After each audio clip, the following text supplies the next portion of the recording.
Hey there, DIY enthusiasts! Welcome to our exciting series on natural cleaning solutions.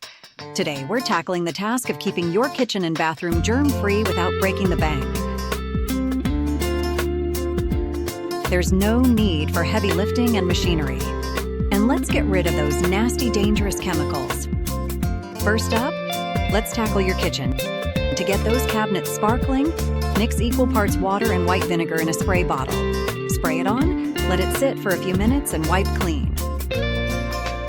You'll be amazed at the result. Next, your bathroom.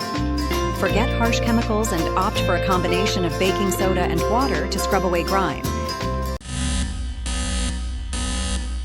It's gentle yet effective.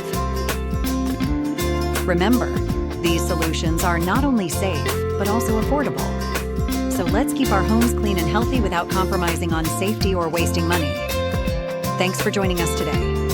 If you found this video helpful, don't forget to like, share, and subscribe. Until next time, happy cleaning!